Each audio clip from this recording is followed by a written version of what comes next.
I'm pretty sure that many of you would be familiar with the old Charles Dickens story called A Christmas Carol.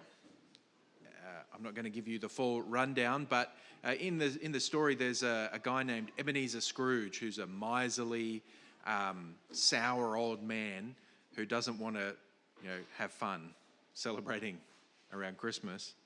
And so the way that the story is written is that it comes out in a series of visions that on a Christmas Eve, Ebenezer gets a series of visions where he sees the past and the present and the future.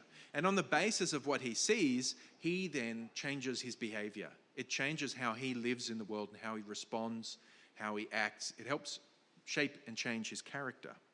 And I thought that was a good example of what we are seeing in the passage Isaiah 27. We're seeing a series of little windows, a series of visions, in fact, that give us this picture of that day, a future day from Isaiah's standpoint, from the point where he's writing. It's looking forward to a future. It's that day. It'll be like this, and it'll be like this, it'll be like this, and it'll be like this. And what that does is it gives the people who hear these words an opportunity to be encouraged about what God is going to do in the future, that God is going to overcome evil, that God is going to bless his people. But it's also a warning. What's going to happen if you don't change your ways? What's going to happen if you stand in rebellion against God? And so we're going to get these 4 windows into that day, the future day, the day of the Lord. So just to kind of catch you up, we haven't been in Isaiah for the last a year or so. We started making our way through it last year, then we pressed pause, and now we're coming back to it and jumping in where we left off in Isaiah chapter 27. And now Isaiah, his name means Yahweh is salvation. God is salvation. So that's what the book is about. It's about the salvation of God for his people. And not just for Israel, but he speaks of the people of God being broadened to bring in the nations, the salvation for the world. Now, these prophecies were written around 740 BC up to the death of Sennacherib, which is about 681 BC. So you've got this period that overlaps several kings and a few different empires. But probably one of the main things that happens during Isaiah's prophetic ministry is that the northern 10 tribes of Israel, known as, confusingly, Israel at that time, the northern 10 tribes are defeated by Assyria, and a bunch of them are carried off into exile. And basically what they knew as the northern 10 tribes of Israel, basically that people as a nation, as a country, was destroyed. And so what was left was the tribes of Judah and Benjamin, and a few refugees from the north. The tribes of Judah and Benjamin in the south, known as Judah, were left, and that's where Jerusalem was. And so they had observed, they'd seen what had happened in the north, and in some sense it was an object lesson about what was coming for them in the future. Now, and Isaiah prophesied through this time period, and so there is this element of sadness, of defeat, of God's judgment is coming, but it's also a book full of hope, and redemption, that there will be salvation in God despite what they are facing as a people.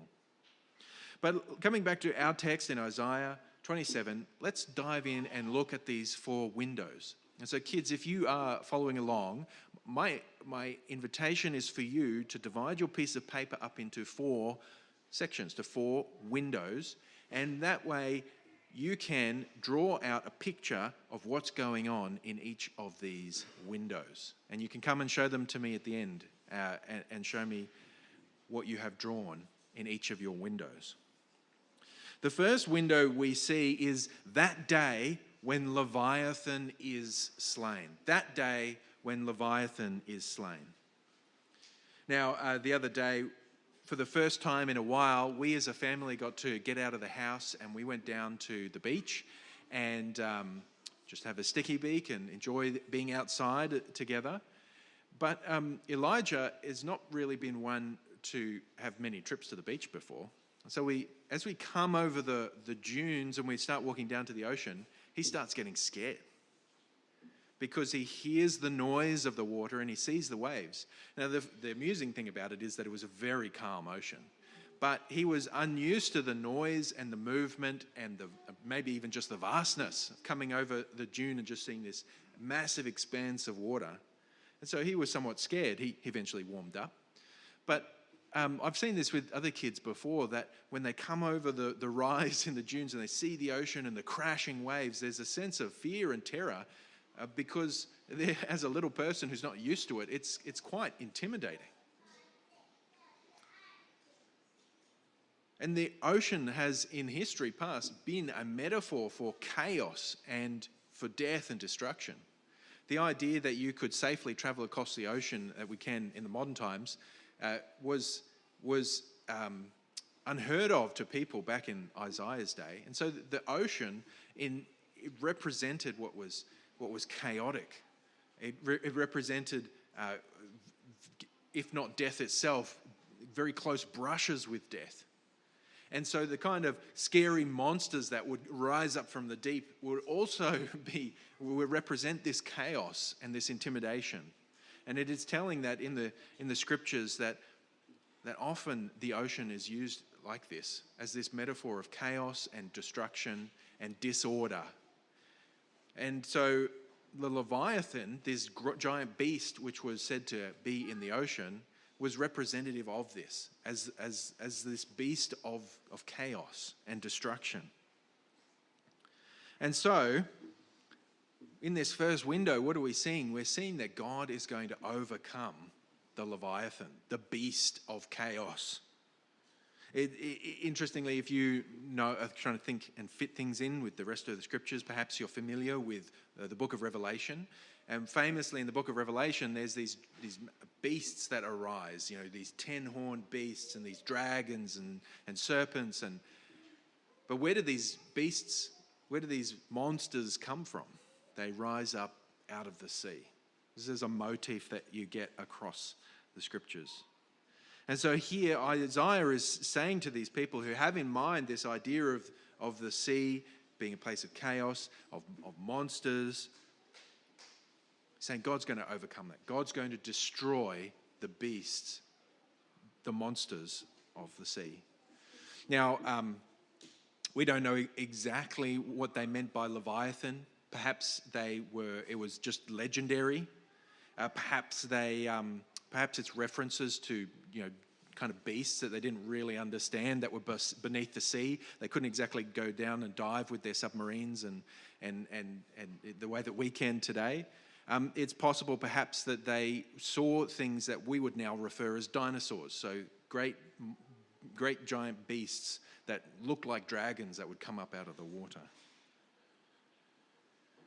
So God says he's going to destroy these symbols. He's going to destroy the dragon, the sea dragon. In that day, the Lord with his hard and great and strong sword will punish Leviathan, the fleeing serpent, Leviathan, the twisting serpent, and he will slay the dragon that is in the sea. So he's promising a future day where that the things that are chaotic and things that are monstrous, things that represent death and destruction, they're going to be done for because God's going to get rid of them. God's going to destroy them. God is going to bring his sword to bear. What kind of sword? A hard and great and strong sword. There's no doubts here about who's going to win the battle. God will bring his strong sword to bear and he will slay the sea dragon.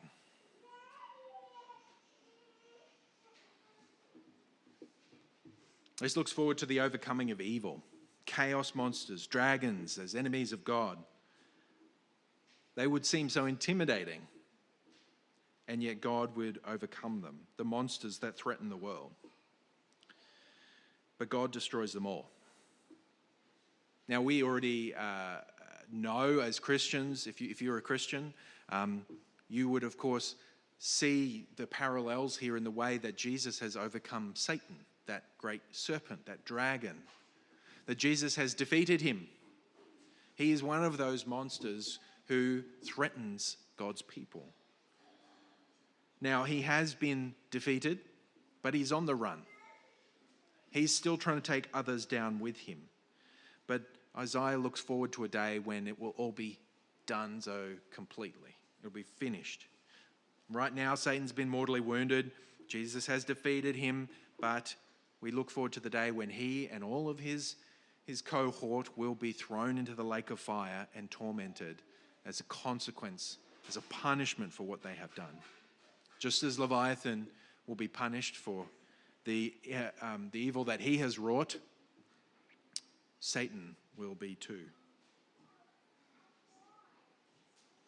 The Lord is victorious. But in our second window, we're going to get another picture of that day when the Lord tends his vineyard. It's a bit of a shift, isn't it? We've got this imagery of a massive sword being brought to bear, slaying the sea dragon, and then the next minute we're talking about a garden setup, talking about tending a vineyard. That day, the Lord will tend his vineyard. He's looking after it. He's taking great care in it. You can see this from verse 2. In that day, a pleasant vineyard, sing of it. I, the Lord, am its keeper. Every moment I water it. Lest anyone punish it, I keep it night and day. I have no wrath. I would that I had thorns and briars to battle. I would march against them. I would burn them up together. So it's this picture of a vineyard that needs to be taken care of. Much like many people with their roses at this time of year, you've got to trim them and you've got to fertilize them and you've got to get rid of the bugs. And in the case of these ancient vineyards, they often had a wall of some kind around them as well to protect from livestock or other people kind of wandering through and ruining it. So it needed to be guarded and protected. And often there was even a tower in the midst of the vineyard where you would be able to climb up and to kind of oversee and see what was going on around you. Now, the last time we had such a beautiful picture of a vineyard in Isaiah, it was actually on the cusp of announcing judgment because the grapes, the vines weren't bearing fruit, and so God was going to destroy the vineyard. But in this case, now it's a very positive image of God looking after and tending a vineyard, one that he's not going to destroy, one that he protects and keeps. It's a beautiful one. It's a pleasant vineyard. It invokes joy to sing. And the Lord is looking after it, and the Lord is keeping the weeds at bay. He says, he's talking about thorns and briars. But he's so good at protecting it, it's almost as if he wants something to go wrong so that he can protect it, so he can do something. It's a little bit like guys, if I'm sure that many guys in defense kind of secretly wish that they could go to war so they could use all of the training and equipment and abilities that they have garnered along the way. They've been preparing for it and they're ready to do it. And it's almost like, I kind of want to go and have a fight. And so there's a similar picture here that God's been looking after and guarding his vineyard. It's almost like he wants a fight. If only the thorns and briars would come so I can burn them up and get rid of them. I would burn them up. So I'd march against them. I would burn them up all together. Now, so this is representative of God and his people, right? The vineyard. The vineyard is God's people. In the Old Testament, we're using the language of Israel. This is Israel being promised that in that day, God will protect and keep and care for his people. And those enemies that would come against God's people, God would march against them and burn them up together. But in this day, there's also something else. And that is that those enemies won't necessarily all be destroyed, but in fact there's an opportunity for those enemies of God to become part of God's people. And you see this here, that God would march against them and burn them up, or God would lay hold of these briars and thorns, these enemies of God's people, and let them take hold of my protection. Let them make peace with me. Let them make peace with me. And so he's looking forward to a future, that day, where those that would be enemies of God can actually convert, and they can come under God's protection. They can become part of the vineyard. And brothers and sisters, that's what we see right now as the message of the gospel goes forward about Jesus Christ. There is an invitation for those who would be the enemies of God to convert, to repent, to let them take hold of God's protection in and through Jesus Christ, to make peace with God through Jesus. Because when you are not in Jesus, you are an enemy of God. But those who are the vineyard, the people of God, they bring forth fruit. In days to come, Jacob shall take root, Israel shall blossom and put forth shoots, and they'll fill the whole world with fruit. And in some ways, this is what you were expecting to happen in the first covenant that God made with Israel from Moses, remember, from Sinai. And they said they were going to go into the promised land and they were going to build a beautiful life under God's blessing, and they were going to be a light on the hill. They were going to be the sign of God's beauty and righteousness to the nations around them. But instead they became the recipients of all the evil and wickedness of the nations around them. Instead of driving off foreign gods and idols and false religion and living the way that God called them to live, they didn't bear fruit. But God's promising that there will be a day when it does happen, where the whole world will be filled with the good fruit of God's people, that he will work in and through his people and he will bless the world. It kind of reminds you of the imagery of the river of life that comes out of the throne room of God in some of the apocalyptic visions, this water that comes and renews the world. It's God's Spirit at work, but it comes through people.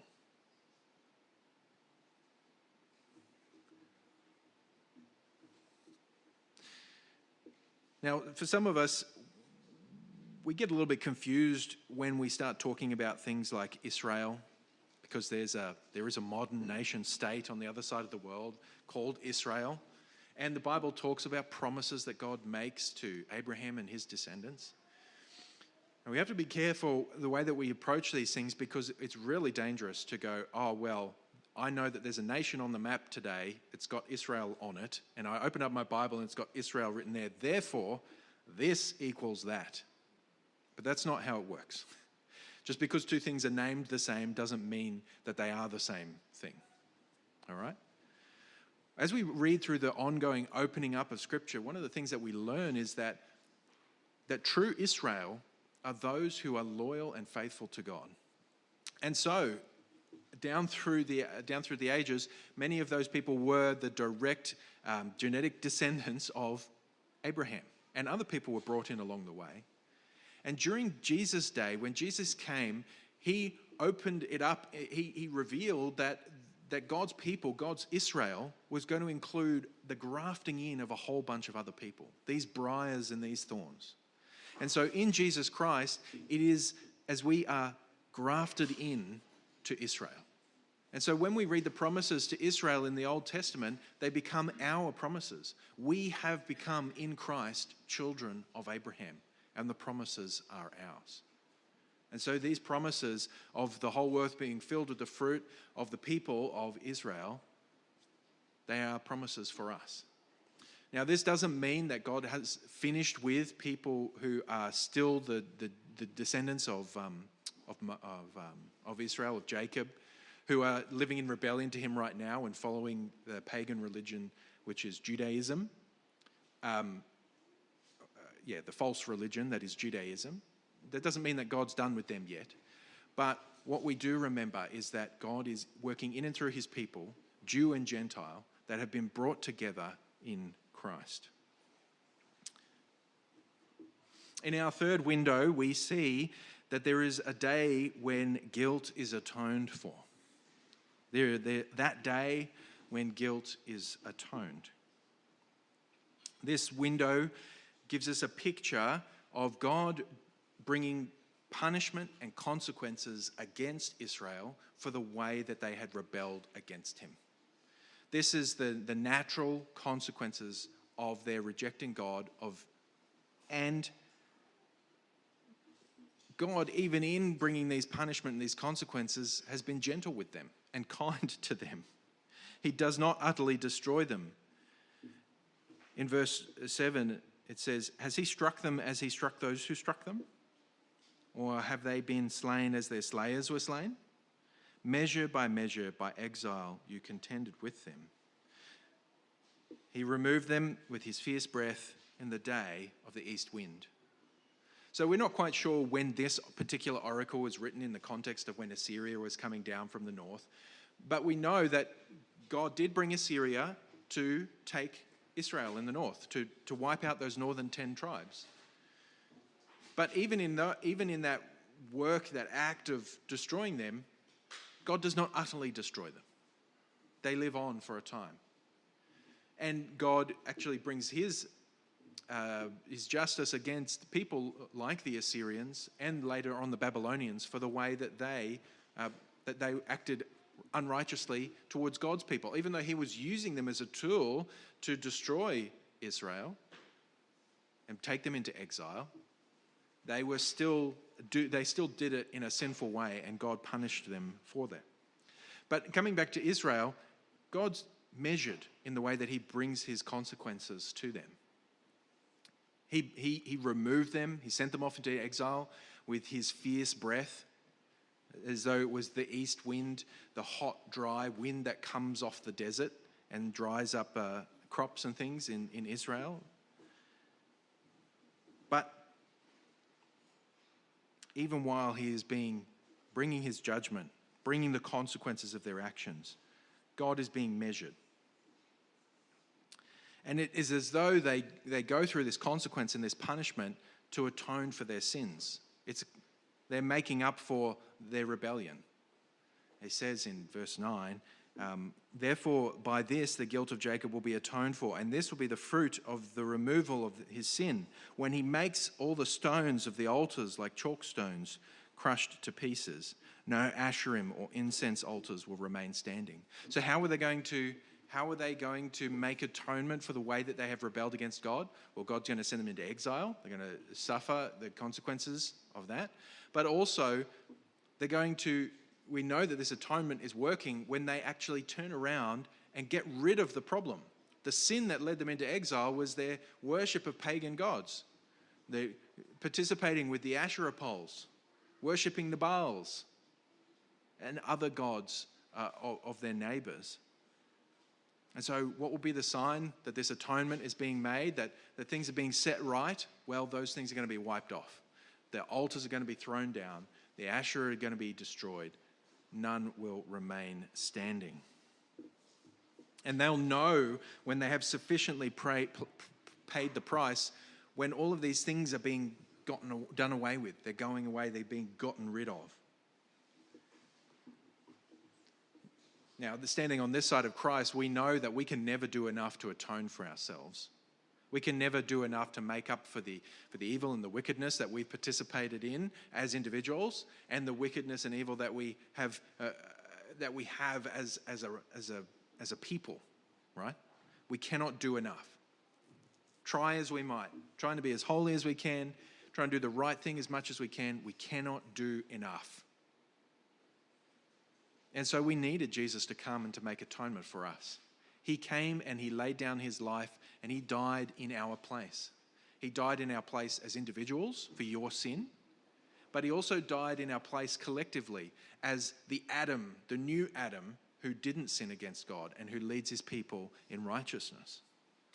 Now, what this means is that we stand on this side of Christ. If you are a Christian, if you believe and trust in Jesus, then you receive that atonement, and that atonement has been made for you. But one of the signs, the evidence that this atonement has been applied to you and that is effective for you is that you're going to do things like the Israelites were talking about doing here. They're going to get rid of everything that was getting between them and God. They're going to get rid of the Baal's altars. They're going to get rid of the Asherah poles. Now, you probably don't have an altar to Baal in your backyard. You probably don't have a little Asherah pole and an incense altar. But there are probably things in your life, there are probably sins in your life that have not been destroyed yet. What are the sins in your life that are getting between you and God? What are the things that Jesus has made atonement for and you need to get rid of them? They need to be crushed. They need to be cut down.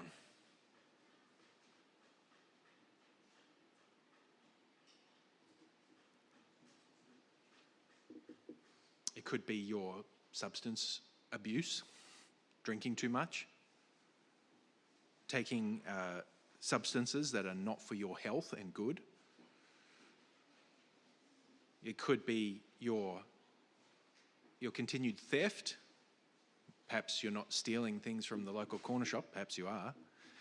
Perhaps you're pirating those movies that you haven't paid for. Perhaps it's that porn addiction that you haven't put to death.